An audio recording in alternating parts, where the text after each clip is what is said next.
Hello, everyone. Thank you for joining us for the International Relations Council International Career Series. My name is Natalie, and I am the Global Education Intern here at the IRC. For those unfamiliar, the IRC is a nonpartisan, apolitical organization that provides a platform for greater understanding of international topics and how they intersect with the Kansas City community. With the permission of our participants, we will be recording today's event and broadcasting live on Facebook. If you do not want to be featured in the recording, please feel free to mute your audio or turn off your camera now. Today, we're pleased to welcome Dr. Emmanuel Ngomsi. Dr. Emmanuel Ngomsi is president of All World Languages and Cultures Incorporated, training and consulting corporation specializing in intercultural communication, diversity and inclusion education, character education, team building facilitation, and language services, translations, interpreting, and instruction. Dr. Ngomsi spent 9 years as instructor, chief language, and chief cross-cultural coordinator for the United States Peace Corps in the Africa region. He was instrumental in designing a training curriculum for Peace Corps volunteers assigned to work in Francophone African countries. He also served as a presenter at the Foreign Service Institute of the U.S. State Department in Washington, D.C. Emmanuel specializes in teaching about world cultures and promoting a love of positive character and diversity and inclusion. Dr. Ngomsi is an experienced educator who has taught French, biology, and chemistry to Cameroonians, French, and American students. As a researcher, he designed and administered a study, collected and analyzed data to assess the need for character education in all 524 school districts of the Missouri Department of Elementary and Secondary Education. He helped numerous school districts start or enhance their character education initiatives, and most importantly, how to infuse both diversity and character in the curriculum to improve student behavior and academics. He is certified by the State of Missouri Department of Public Safety as POST, Peace Officer Standards and Training, provider of cultural diversity, competency, and racial profiling to law enforcement agencies. He teaches multiple courses at the Kansas City Regional Police Academy and throughout the nation. Dr. Ngomsi is recipient of the National Foreign Language Fellowship Award from the National Endowment for the Humanities and the Geraldine R. Dodge Foundation. This distinction allowed him to pursue research on teaching and learning games around the world. He is creator of Yan Kolaba, a team-building game rooted in the cultures of Africa. Emmanuel has published numerous articles on character education, cultures, and diversity. His recently released book is titled Shocking Cultures, Hilarious and Disastrous Challenges of Foreign Workers in the USA. He is an active member in numerous cultural, foreign languages, educational, and professional training associations, and has been a guest speaker, lecturer, and presenter at various national and international conferences. It is safe to say that Dr. Ngomsi has fully engaged in the international experience, and we thank you, Dr. Ngomsi, so much for giving us some of your time today. For this event, feel free to pose your questions through a Submit a Question feature below, and our host, me, will do the best to get to as many of them as possible. In the sidebar, there will also be a link to the IRC website if you're interested in joining as a member or receiving our newsletter. I'd also like to add that the IRC is looking for volunteers to help us with social media and digital programs this summer like this one. If you're interested, please get in touch with our Executive Director, Matthew Hughes. Thank you, and please welcome Dr. Ngomsi.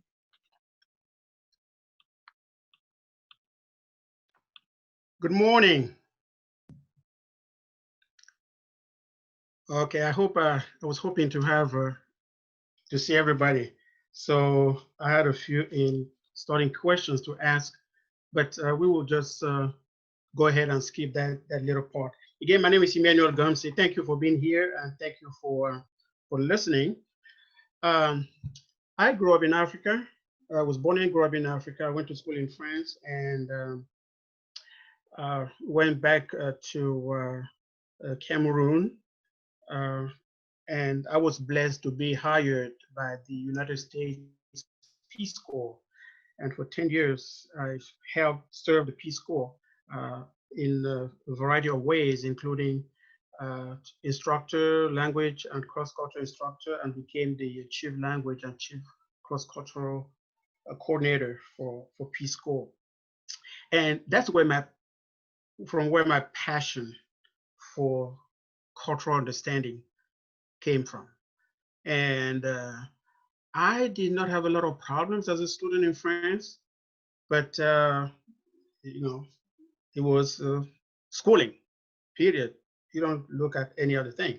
But when I came back to Cameroon,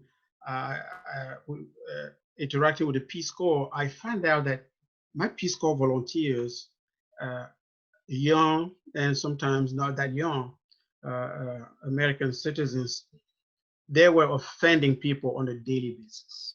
And just because, we thought that they were just being nasty, but it ended up being that they did not understand the culture. And so the Peace Corps trained me to see cultures in from different lenses, to understand my culture, but also to understand other people's culture. So that's why I have been in this business for more than 30 years. And when the Peace Corps sent me, the Peace Corps director and the U.S. ambassador, they thought I was doing a good job, and they found me a job in the U.S. So I moved to the U.S. Um, when you go, and I usually, this is my first time to do this type of online training, so I like to see people's faces because I want to say, hey, raise your hand or say something, but this is totally different setting, and we will go with that. When you interact with people from different cultures, there's always that kind of dynamic where you don't know who you are, and they may not know who you are. And it is not that somebody is doing anything wrong. If they may offend you, it is simply because you are coming, into the process, into the interaction with a different cultural baggage, a suitcase that other people do not have.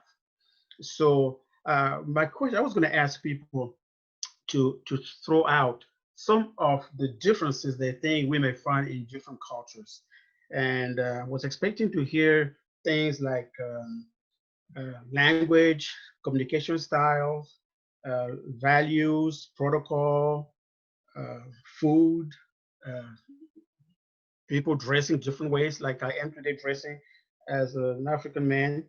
And also, my recent issue here in Kansas City was something that we don't pay attention on a lot.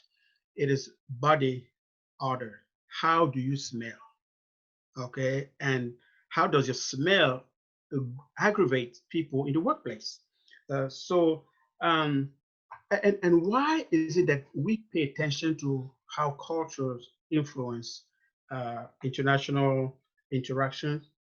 It is because, and this is the from 2012, it is because companies, US companies mostly, lose a lot of money overseas in terms of due to cultural interaction. We call that relocation failure. Relocation failure in 2012 was about $4.2 billion. And just a quick example, um, a company is sending someone to Pakistan or to India, and they get there, uh, carry everything to go. 3, 4 months later, they find out that they cannot survive, or the spouse may not survive in that country because they don't understand the culture. And again, language is not an issue here. If they don't understand the culture, then they are sent back to the US. And the problem is they need to still send somebody back to Pakistan or to India or to South Africa, Brazil, wherever, and to keep that position. And that costs a lot of money for companies to go. Uh, the other thing is um, companies are increasingly opening doors, agencies, develop partnerships, have clients, or selling overseas, and it's very lucrative business to work overseas. So that trend is not going down. Companies will always do that, and I have one of the client of mine who makes 71% of the profit overseas. Definitely they need to understand that in order to bring that money in, they they need to understand the culture of the places where they are sending people.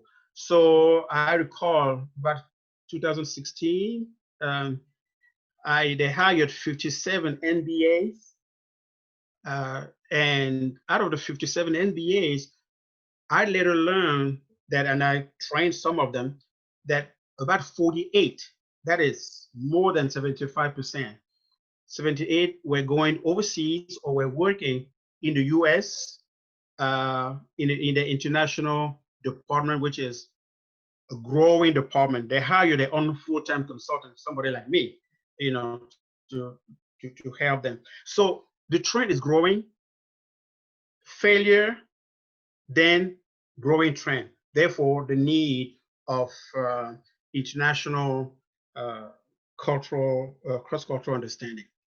I want to share a few examples with you. Um, uh, and again, I like interaction here, but if you... Dr. Gomsi, we can actually make this a bit more interactive if you'd like, and people are welcome to type their responses in the chat box or turn on your microphone, and I can read the chat messages, or they can also unmute their mics as well. Our audience, you're welcome to join into the interactive portion of this. Okay. Okay, Natalie, I can talk a lot. Just let me know when it's time for questions, okay? I have tons of examples that I can share, Okay. So very quickly here, you certainly read this in 2008, I believe, or 2010, when a big, huge, worldwide known company, actually it was BMW, they took, they incrusted the GPS on the vehicles and went to Saudi Arabia, and people loved the vehicle, they purchased the vehicle, and 2 days later, they came back and returned the vehicle. They were complaining. What do you think was the problem? The problem was the voice of the lady telling men how to turn right, how to turn left, how many miles they still need to go. And the men were absolutely furious. You are a woman. You cannot even drive in Saudi Arabia. Why are you telling me where to go? How do you even know? So that was a big issue. They came and returned the car. You may remember, where again, in 1994, on the World Cup, Soccer World Cup, Heineken was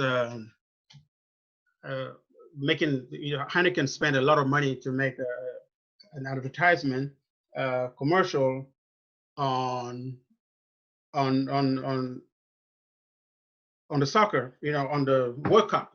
And Saudi Arabia was participating in the World Cup, and they put a quote from the Quran on the commercial. And Saudi Arabia was absolutely furious.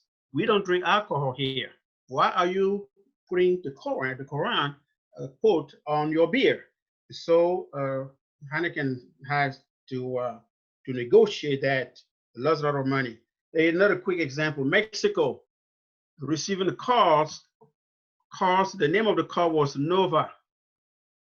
Nova means in Spanish, for those who know a few words in Spanish, does not work. Okay, so if you're selling me a car that does not work and the name just says it, then I'm not gonna buy it. And Gerber, you certainly know Gerber. There's a Nestle subsidiary. They make baby food, and in the U.S. and everywhere else, the baby food has the picture of a beautiful baby on the box. They took it to Africa, and Africans didn't buy it. Are you selling a baby in the box? Tell us what you are selling in the box. Africans want to see what you are selling. That's what they buy. They don't expect to buy a baby in the box. So a few examples. This hit back to me, and that's what I wrote a lot about in my Shocking Culture book. I came here to Kansas City as a French teacher, and at some point, I was at the end of the year. I only spent 1 year at the elementary school. I was fired. Why was I fired? Because I messed up a lot. I mean, just culturally, I have no clue how to behave in an urban school in a Kansas City school district. So I flip off students in the class. I insulted the parents. But at the end of the school year, something that happened was that, well, before that, I had been in Kansas City 4 months. That was in December. I had already developed some relationships with a good friend of mine, another teacher from across the, the, the hall from me. I was teaching French and she was teaching uh, English, third grade. But that was not a big issue. The problem, one morning she came to me and she said, Emmanuel, guess what? I said, get Lisa. What, Lisa? Her name was Lisa McIntosh. I can use her name because I asked her permission to put it in my book. She said, guess what? I said, what do you mean? She put her hand on her stomach and she said, I'm expecting. I did not understand what expecting period meant. And I asked her, we're expecting what? And she said, no, Emmanuel, a baby, my first child. Lisa was about 24, 25, something of that nature. And I wanted to double check and I asked her, Lisa, are you telling me that you are pregnant? She said, yes. And she was still excited. I was furious. And I asked her, why are you telling me about your pregnancy for? I didn't do it. Why are you blaming me for your pregnancy? And she said, oh, Emmanuel, I just wanted to let you know that. And I said, no, I don't want to know. Okay. And then I went upstairs and tell the principal, and I said, Miss McIntosh is blaming me for something that really I don't remember doing. And the principal said, well, are the kids down there? Da, da, da. Are you a member of the teachers union? Yes. The principal said, I am not going to sit here and investigate sexual harassment. You're a member of the teachers union. Then she called the principal and she said, well, I have a case here. She called the union, sorry. She called the union, American Federation of Teachers. I had just joined, fortunately. And the union sent an attorney to the school to interview me, to interview Lisa. Make a long story short, this is me taking a lady to court because she told me that she's pregnant. Why did I do that? Two main fundamental reasons. That was the first time, honestly, first time ever I heard a woman bragging about, telling me about her pregnancy. In Africa, you don't tell people that you're pregnant. People will find out. Pregnancy is the most sacred, serious uh, thing in the life of a woman. It has to be confidential. It has to be secret. It has to be taboo. You don't need to move around and brag about being pregnant. So the other thing tied to that is when you're pregnant, people will find out, other people will find out, but you have two people you need to tell them. The first person is your mother, not even your mother-in-law. That's none of her business. It's your mother. The second person is the husband, your husband or the father. I mean, whoever did it, let them know. So don't come early in the morning and blame me for your pregnancy. And I didn't even know when it started. So the second reason, now you can explain here, Lisa wanted me to say, hey, congratulations, Lisa. Oh, I'm happy for you. Oh, me too. When did that happen? Or last night or something of that nature. I did not go there. The other main reason was that when I came here, the first workshop with the teachers, they brought somebody, new teachers, they brought somebody from human resources. And the lady told us about zero tolerance, don't say anything to anyone that has any connotation to sex, don't touch, don't, etc., etc. Okay, I heard it and I learned well. So I was afraid that Lisa was blaming me for her pregnancy, that I would lose my job because I was responsible for her pregnancy and I was not. Fast forward and many other problems until the end of the year. It was around the month of April, May, early May like this. And this lady was retiring. I just call her Miss E. she was retiring, and it was also her birthday. So the school principal asked us to bring a birthday, no more than $5. I bought my gift. That was $5.99 plus tax, but that was not a big issue. So when we came to the teacher's lounge to celebrate her birthday and her retirement, I brought my gift, and she started opening her gifts from other teachers. When she got to my gift, it was a little hardcover book that I thought that would be a good book for her. She teared up the paper right from the book, and she was still happy until she read the title, the cover of the book. She showed the book to her neighbor. See what Emmanuel gave me? Oh no! The neighbor shouted to the other neighbors. See what he gave me? Oh no! Then she was really upset. She was furious. She stood up, threw that hardcover book at the table, and the book rebounded at the table and landed on the half cake that was between her and me. I was sitting across the table, the conference table from her, and she stood up, put her hands on her hips. What are you trying to say? What are you trying to say? And I was so scared. Her head was doing like a snake.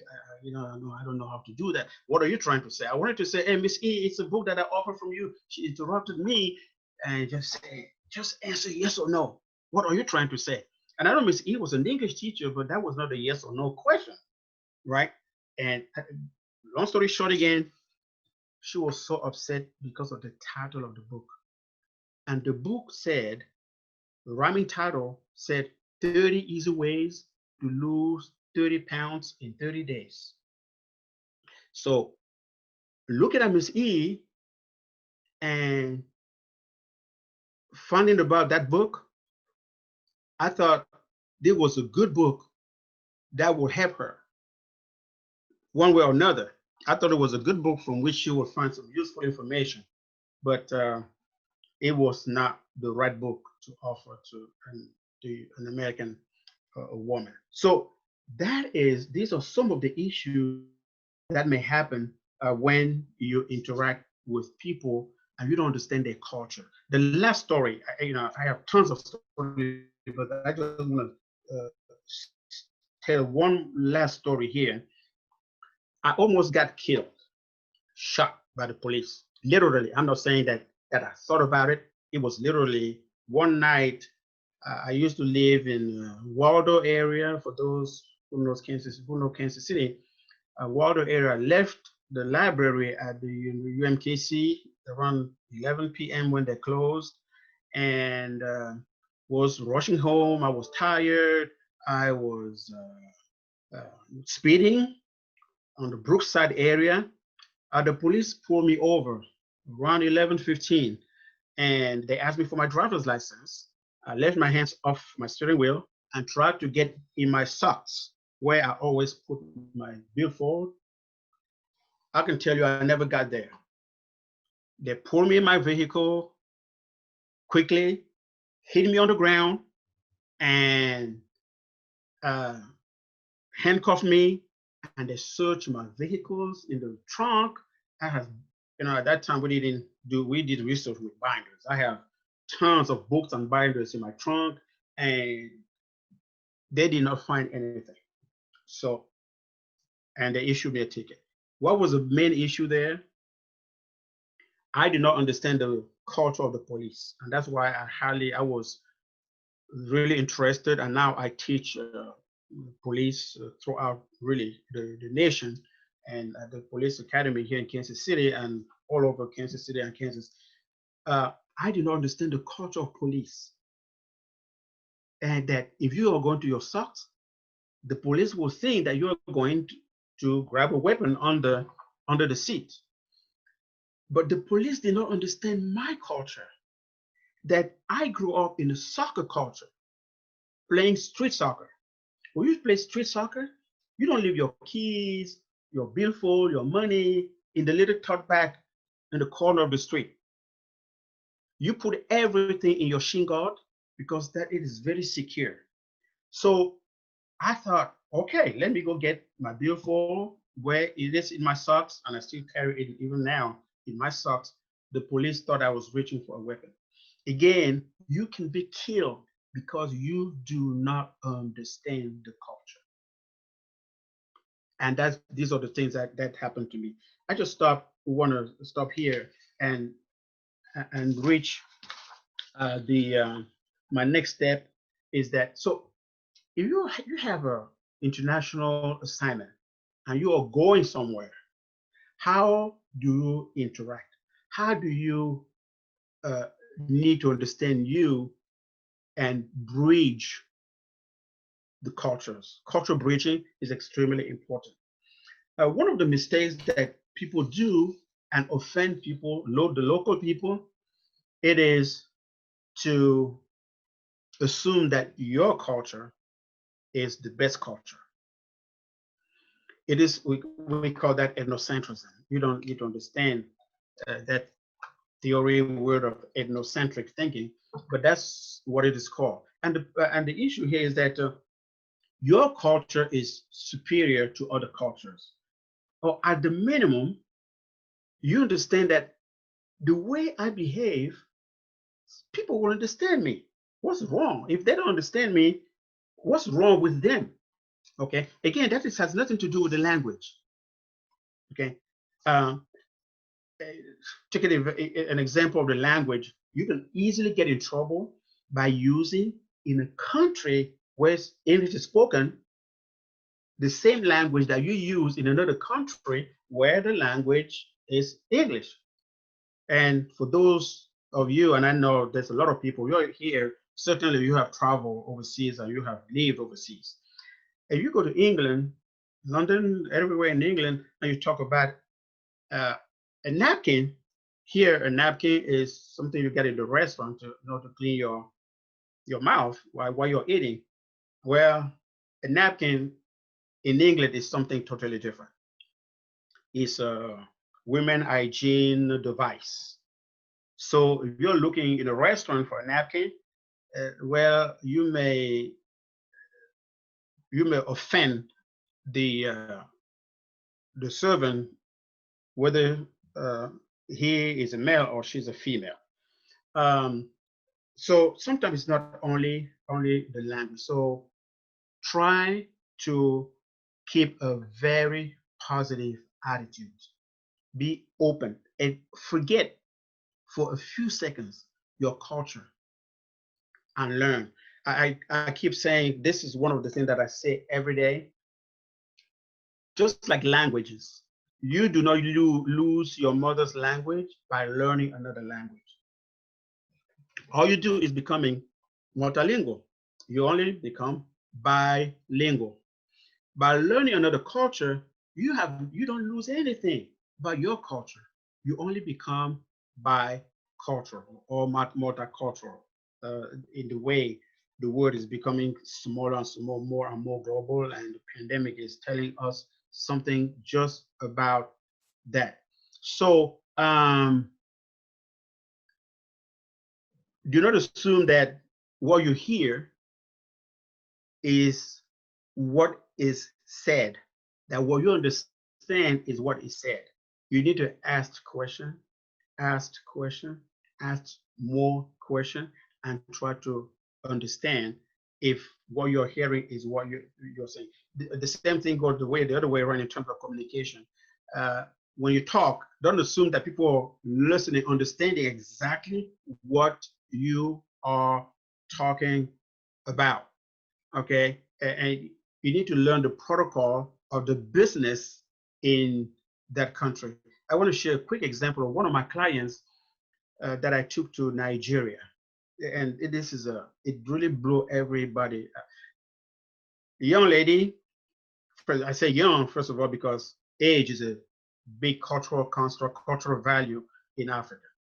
The older you are, the more important you are, the more wise you're supposed to be. Now, in this culture, having been here for more than 25 years, I know that it is not the same way everywhere. But this young lady, director of marketing, she came to Nigeria, and I took them, well, let me just talk about what happened. She gathered her team and she said, okay, let's do a strategic planning. Okay. Uh, and she asked everybody to bring input like we will do here in the US. Well, The Africans did not say a single word. The Nigerian did not talk. Why is it they didn't talk? Because they were saying after I talked to them, they say, well, this young lady, she doesn't know anything, and she's come to be our manager. This person told me, oh, I've been here 10 years. I know everything. Now she's coming and she's asking us to tell her what to do because she doesn't even know what to do. And she's my boss. And they were in total rebellion. The problem really was that here, if you have learned a total quality management, like some of us know, and consensus building in terms of building a strategic plan, nobody does that by themselves. You need everybody to be part of it, to bring the input. In Nigeria, they expect if you're the boss, you're the manager, you're the supervisor, you are supposed to tell us what to do. Don't ask us why, what you want us to say. So totally different cultural construct there. So quickly here, keep a positive attitude, but at the same time, uh, hold your judgments. Hold your judgments. Don't jump into issues without being certain that you know what is going on. The other thing I want to say here, do not criticize. Do not criticize. You cannot go in a country, you cannot go in an organization and start criticizing things that you don't like. Certainly, these people have been doing these things for 100 years, for centuries. You are not coming today to tell them what you are doing is wrong. You need to do it my way. That is not going to work. So do not criticize. I have a wonderful lady here, my wife. For she's been here 20 something years. She has never ever eaten donut. She doesn't like donuts. Why would they put a hole in it? Is that to save money? That's her thinking. Stop criticizing donuts. You are not going to change. You are not going to make Americans not doing donuts. Stop donuts, period. Okay. And the other thing is, why do they put sugar, cinnamon in beans? In Africa, we eat plain beans. You fry beans, you eat beans. You don't put, what they call baked beans. We don't, baked beans are like putting sugar in the beans. Why do people put sugar in the beans? I kept telling her, even about a month ago, just eat baked beans or do not eat baked beans. You need to keep in mind, and I want to say this word, remember this word, adaptability. You need to be able to adapt, okay, in terms of negotiation, etc. And if you're in another culture, just don't look at events or avoid looking at events in a binary concept, like this is good or bad, okay, in a binary concept, black and white, okay, discussing whatever. Create a gray zone onto your culture and the new culture, and that's how you are going to be able to bridge, to develop intercultural competence. That's what we call intercultural competence, that you're able to bridge your culture with the new culture. Another quick example here. When I was in DC, I trained an ambassador, and she was going to an African country. Let's make it this long story short. She was going to an African country, and where polygamy is absolutely necessary. I would say necessary, not necessary, but it's acceptable. It's accepted legally and also culturally. There are a lot of women in some countries in Africa who would not like to be alone in their families because they want colleagues, friends to communicate with, not only the husband. Anyway, Dr. I almost said her name, sorry, but she went to Africa, and some people may know that ambassadors may apply for grants to do some specific projects in the country where they are representing the U.S. So she got a grant for women cooperative, something like that. And we were discussing it. She told me that she will only recruit, accept in her cooperative only women who are not in a polygamous family.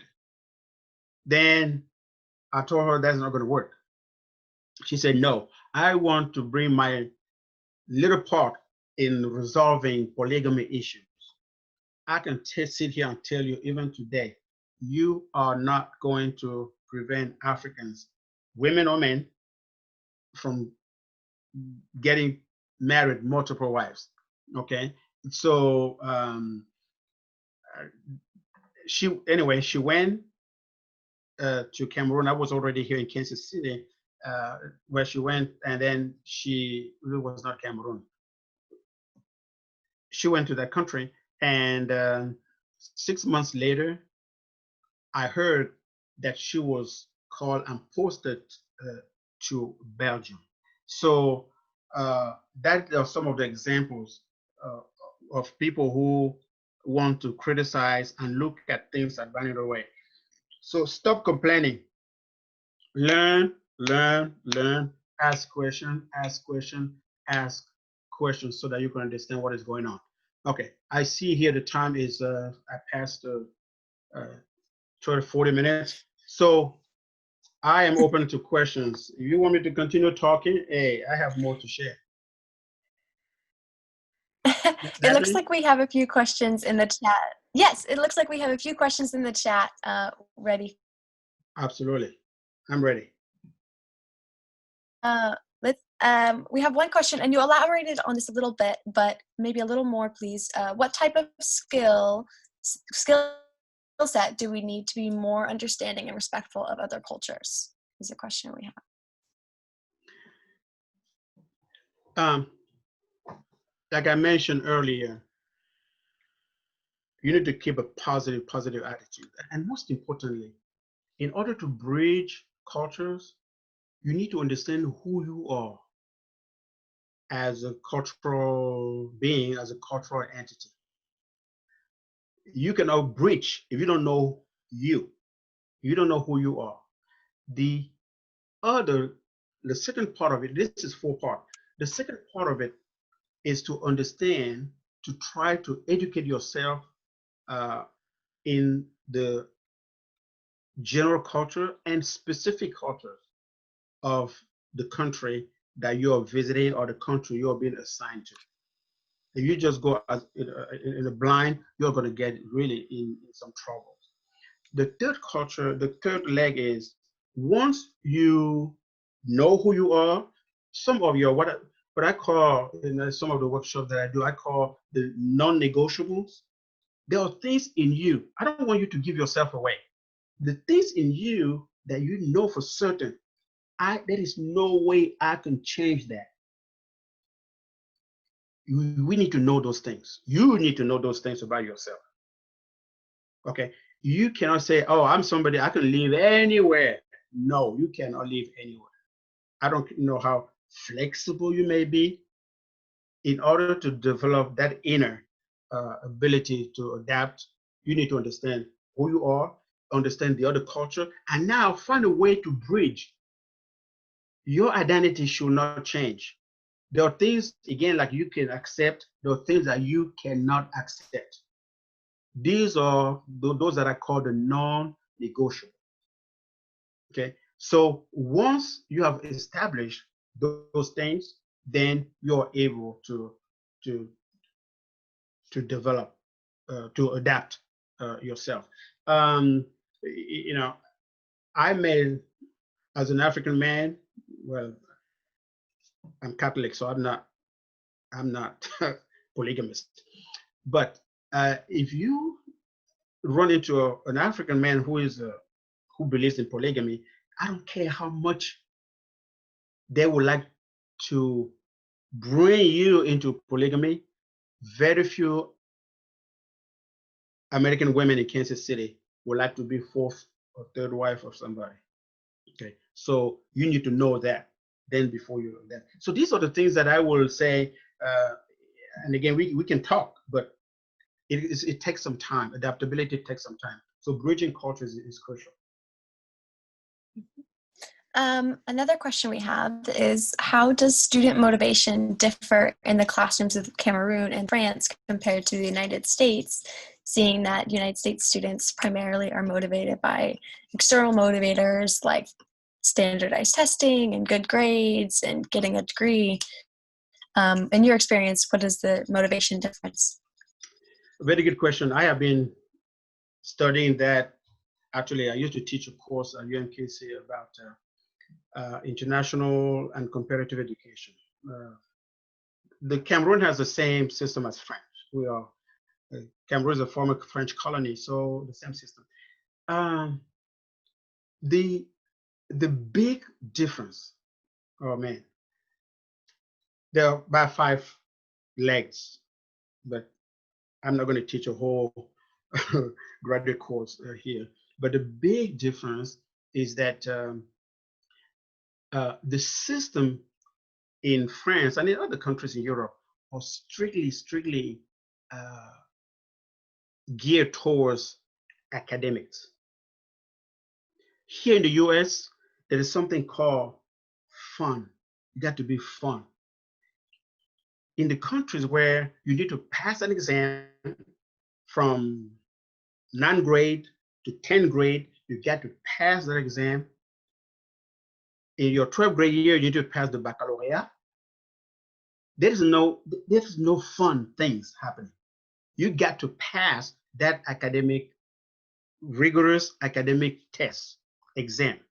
And it is not just a multiple choice test. It's a comprehensive examination.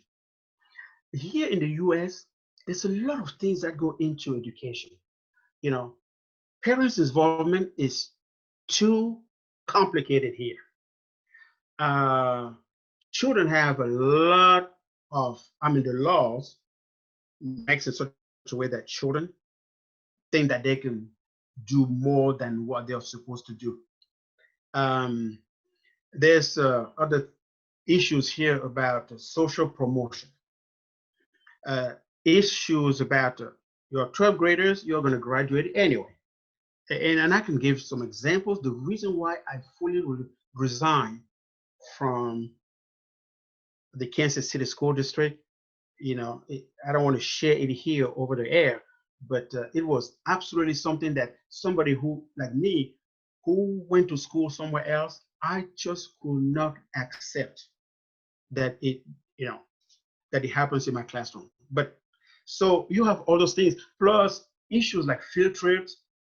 Yes, we want children to experience the world, but field trip, going to the park and just run, throwing frisbee and throw football, those things do not happen in France. You usually want me to compare those two, and many more. I told you it was a whole course that I teach international and comparative education. There's a lot to put into that. So another question we have is, what are the best ways to learn about and understand other cultures if you're not able to travel to those countries? Today, there are a lot of things in the internet, really, that you can read. There are a lot of books out there that you can read. And we have developed about 130 of us. We have developed, a process called cultural detectives, which is, you cannot tell you everything. No book, no website can tell you about everything that you need to learn about a culture. But reading books about that culture is the most advisable thing. Now, if you want to really talk about specific cultures, sometimes it may be good to talk to somebody who lived in that culture. The consulting work that I do now is a lot, well, that I've been doing for 20 years. It's a lot about the culture of Africa and the culture of Europe England, France, uh, Germany, and now with a client called Nestle, the milk people, Switzerland a lot. If not, I cannot uh, train about Japan. I never lived in Japan. I cannot train about Brazil, even though I have a partner who does a lot of Brazil work and another partner who does she does a lot of Japanese work where she used to live in Japan with her father being an ambassador. So you need to talk to somebody who lived in that country and who understands that culture. Living in a culture doesn't mean that you understand the culture unless you are a culturalist or interculturalist. You are a cross-cultural, uh, again, you're a cultural detective. That means you pay attention to cultures. I teach about American cultures now to foreign workers coming to the US, and I shared a lot of my own examples and a lot of examples that I have collected from other cross-cultural consultants. But just because you were born in the US doesn't mean that you understand the US culture. And just because you speak good English doesn't mean that you are a good English teacher. So just to take that comparison.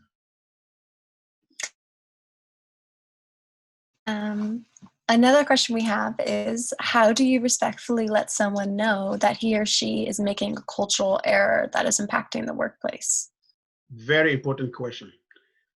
And that is where, even in terms of diversity consultants, I fight this with diversity consultants, and they said they don't want to. You need, as a cultural trainer, I am in the mood of teaching every single time. Natalie, when you started this program, you asked me, how do you pronounce your name? That is crucial. And I told you it is Ngomsi. There's an N in front of my name. You don't pronounce that N. If you pronounce that N, you'll be cussing. My name will become a curse word. And you'll be cursing God, not me. Why? Because my name, Gum, means the word talk, communication. Si in my mother's language means God. So Gum Si means the word of God. If you pronounce the N, then you'll be cursing that God is a liar. And the last time I checked, God doesn't lie a lot. So use the opportunity that people make a mistake to teach them. And this is so serious. Many times I have had a regular conversation with somebody or with a group of people, and they said something that I found offensive. I always take the opportunity to say, if you say that in front of another Black man, if Black people hear that, they will be offended. And most of the time, people say, oh my God, I didn't know that. Is that real? And I say, oh yes, that would be offensive. And they say, oh, I am glad you told me that. So I am in the mood of teaching all the time. I am glad you told me that. That means I did not know that. Okay. And another story, quick story here. There's a wonderful lady here, a good friend of mine, business lady. We met at multiple chambers of commerce and interacted, volunteered in a few places.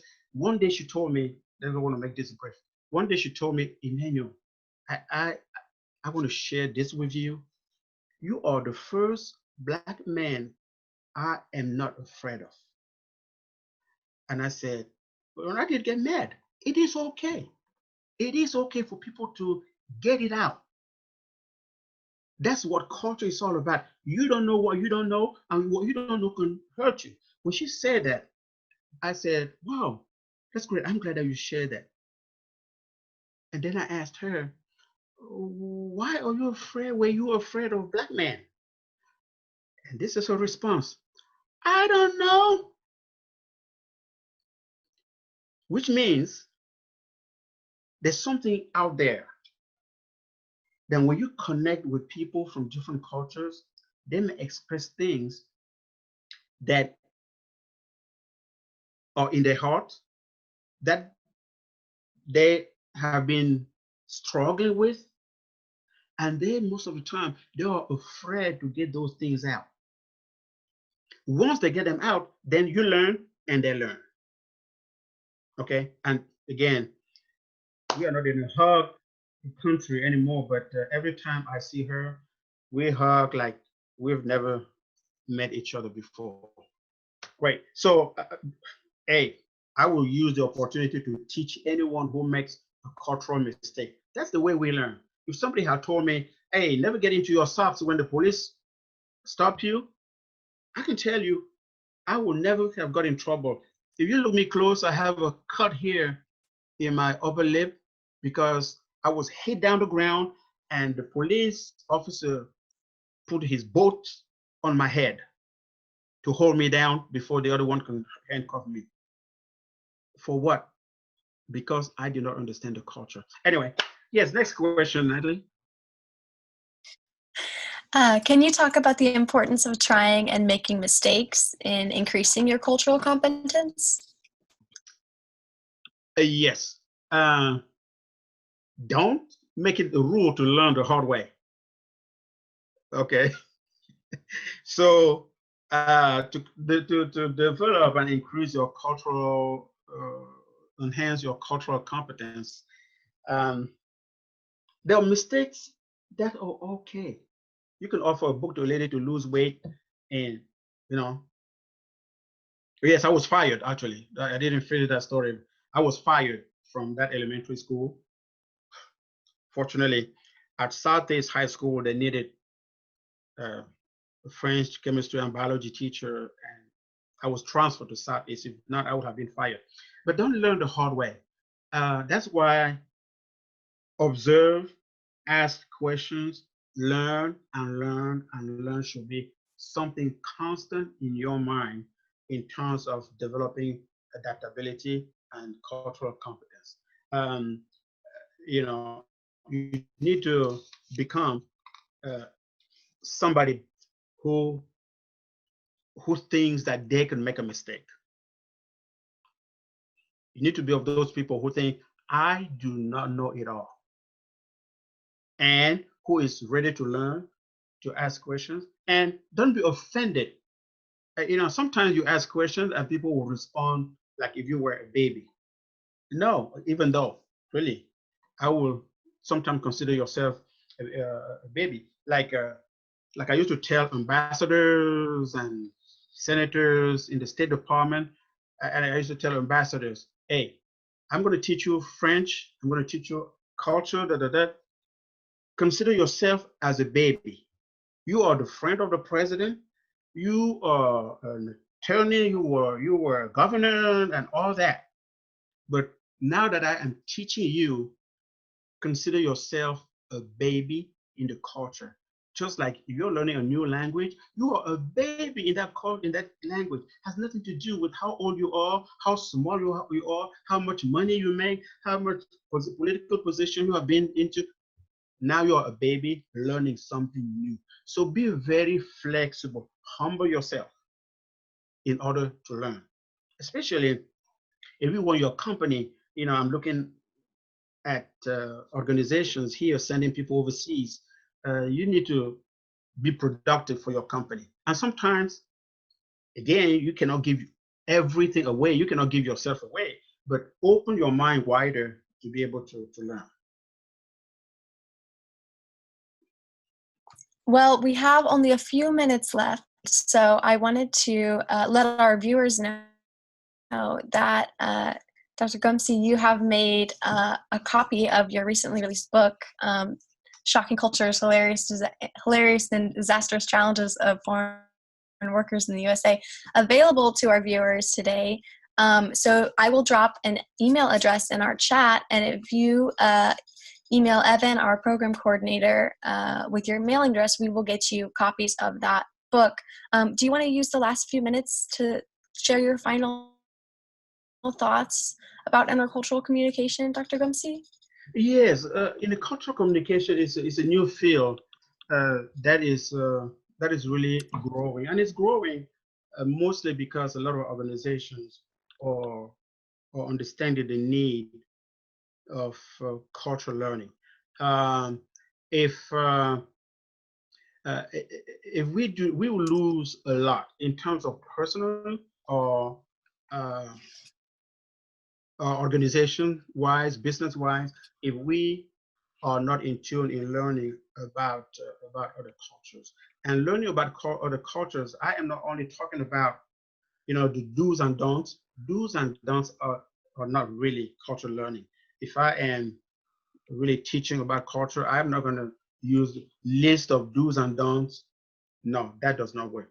You need to understand the values. What makes people behave the way they do? If you understand that, this would be like an algebra equation. What makes them behave the way they do, then you understand their value. Then every time you can explain a lot of their behavior and actions and interactions and etc. based on their own values, based on the value of that culture. And that's where intercultural communication is going more into now. Also understand that we grow in terms of understanding cultures. And there's a whole model that explains that, and Matthew knows that more than I do. It's called the model, the developmental model of intercultural communication. The developmental model of it's called DMIS. And once you understand that I'm a cultural entity, but I don't know it all, then you will better succeed in it. So that is where I'm looking at the clock here. That's what I would like to say now. The If you feel incompetent in a new culture, that is normal. Don't hit yourself. Again, consider culture as a language. If you don't speak a language, it is okay. You didn't learn it. Okay. The other thing is, if you don't speak a language, if you don't understand a language that people speak, don't ins it is okay. You don't know that language. So don't say that it is a bad language, because you see a lot of people, if they don't understand the culture, their ethnocentric thinking is like, this is a bad culture. No, it is not. It's only that it's different from your culture. So use the word difference rather than binary perception of things. Well, thank you again for joining us for today's event. We want to thank you, Dr. Ngomsi, for so much for donating your time and writing some very interesting information about your career history. We'd also like to thank all of you for your continued support of the IRC. If you enjoyed today's event, we encourage you to consider joining us as a member or to make a donation by texting IRC to the number in the chat box that I will drop. Thank you so much, Dr. Ngomsi. Thank you to all of us who attended. The live version of this recording, there will be a recording of the live version on our Facebook page as well for you to review later if you'd like. Okay. Thank you, Dr. Ngomsi. Absolutely welcome. You have an evaluation system? I believe. Yes, we via email. Feedback. Tend to send out to our participants. So. Okay. Good. Okay. All right. Thank you so much, everybody.